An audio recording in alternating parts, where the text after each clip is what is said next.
yung mga nandito sa farm namin, ito yung mga hilig kong kainin. So, at first, nag-start kami ng kambing. Then, we changed it sa Kurobota pigs. Then, ngayon, yung crab farming. Ito dito, kaya nagustuhan ko to kasi sustainable farming. Meaning, walang tapon for me kasi halos lahat naman kinakain ko naman dito. Mahilig ako sa lechon, mahilig ako sa crabs. So, kaya ito ngayon yung ni-establish namin ngayon. So, dito sa Villa Orbe Farms, meron kami ditong crab farming. So, here in the Philippines, isa kami or we are the pioneer here to use the recirculating aquaculture system for crab fattening. So we've been here for around 5 years. Then next, pioneer din kami sa Kurobota pigs here. So the pure breed Kurobota pigs. So mga Kurobota pigs namin, in-import pa namin yan 2 to 3 years ago. Then ito ngayon kami na yung nag-breed yan dito. So that meron kaming ma-i-produce sa public.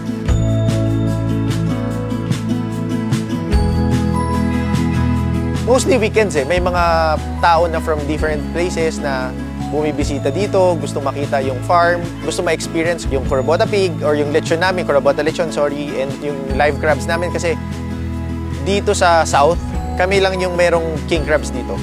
So, madaming mga crab fatteners dito, madami na rin. But yun nga sinasabi ko, kami yung pioneer, one of the pioneers.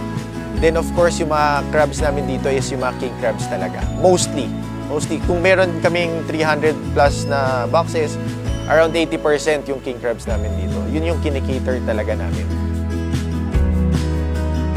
Actually, yung rewarding dito is being sustainable. Sustainable number 1. Pangalawa yung yung nakikita ko yung family ng mga tao ko, tsaka yung mga tao ko na nagiging successful kahit papaano. May napapatapos doon sa mga anak nila. Tapos nakakain 3 beses isang araw, may merienda pa, 2 beses pa. So, yun yung namin, yung rewarding sa amin. So, itong vertical crab farming, it started 2016. Okay? Nakita na natin, nag-start to sa Malaysia 2016. Then, itong pandemic, dahil wala nga magawa, so, pinut up namin to.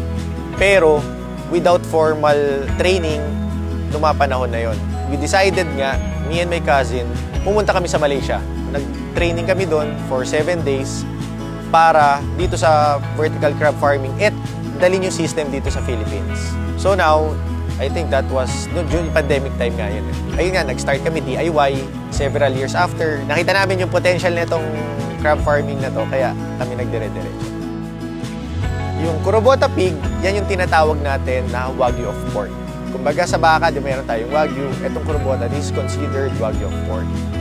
So dahil malambot siya, flavorful, tastier, and of course, even yung taba tsaka yung laman niya. Hindi tulad ng mga ordinary or regular pigs na puro taba lang.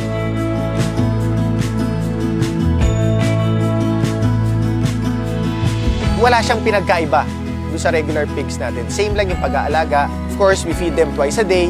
Yung mga breeder pigs namin, of course, pinapakain namin yan ng commercial feeds. Okay? Kasi yung nutrients kailangan nila.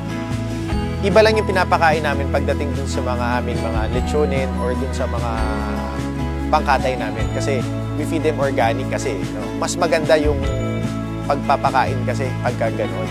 Hindi commercial yung ginagamit. For us. Inimbitahan namin kayo na pumunta dito at bisitahin kami dito sa aming farm. Ang pangalan ng farm namin ay Villa Orbe Farms. Matatagpuan dito sa Talon Road, Barangay Maymangga, Amadeo, Cavite. So you can also check our Facebook page, Villa Orbe Farms. And also you can contact us at 0916-675-8108 para matikman nyo yung aming special na lechon tsaka yung aming mga king crabs dito. Guaranteed matataba yan. Kung hindi mataba yan, babalik ko yung pera mo.